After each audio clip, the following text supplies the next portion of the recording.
If there was anything I'd learned, it's that the man never chooses the woman. All he can do is give her an opportunity to choose him. Without commitment, you cannot have depth in anything, whether it's a relationship, a business, or a hobby. One of the things I'd learned was how to take a compliment. Just say, "Thank you."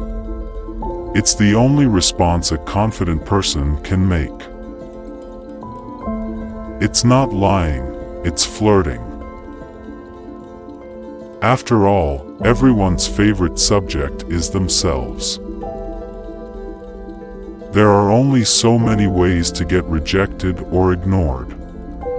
It doesn't hurt at all anymore, because why should someone who's a complete stranger have any control over your sense of self-worth? There are certain bad habits we've groomed our whole life, from personality flaws to fashion faux pas. And it has been the role of parents and friends, outside of some minor tweaking, to reinforce the belief that we're okay just as we are. But it's not enough to just be yourself. You have to be your best self, and that's a tall order if you haven't found your best self yet. To win the game was to leave it. In fact, every woman I met seemed disposable and replaceable. I was experiencing Seducer's paradox. The better a seducer I became, the less I loved women.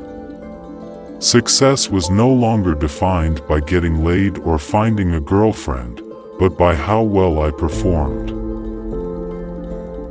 A rich man doesn't need to tell you he's rich.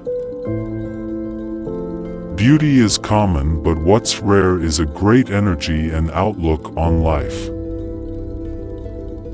But who are we? Just a bundle of good genes and bad genes mixed with good habits and bad habits. And since there's no gene for coolness or confidence, then being uncool and unconfident are just bad habits, which can be changed with enough guidance and willpower. We get stuck in old thought and behavior patterns that may have been effective when we were 12 months or 12 years old, but now only serve to hold us back. And, while those around us may have no problem correcting our minor flaws, they let the big ones slide, because it would mean attacking who we are. We have this idea that love is supposed to last forever. But love isn't like that. It's a free-flowing energy that comes and goes when it pleases.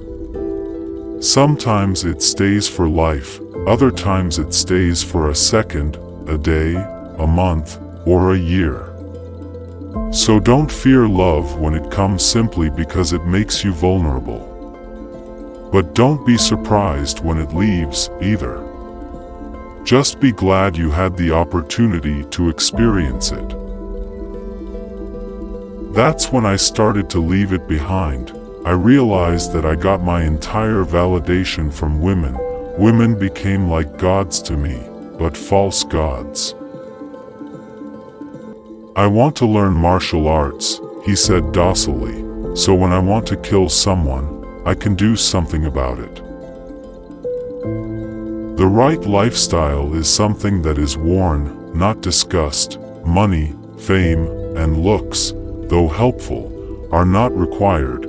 It is rather something that screams, "Ladies, abandon your boring, mundane, unfulfilled lives and step into my exciting world, full of interesting people, new experiences, good times, easy living, and dreams fulfilled."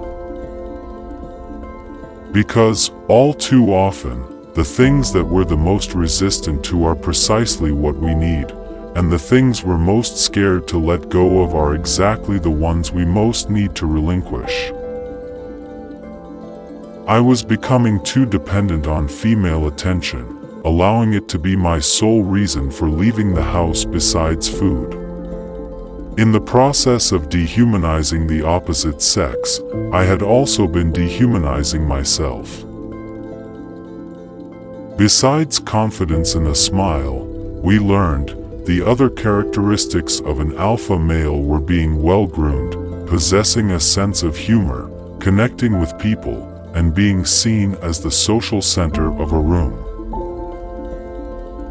The number one characteristic of an alpha male is the smile. Smile when you enter a room. As soon as you walk in a club, the game is on, and by smiling, you look like you're together, you're fun, and you're somebody. There is no such thing as fear. Emotions are just energy in motion that you trap inside your body because of a thought. A pickup artist must be the exception to the rule. You must not do what everyone else does.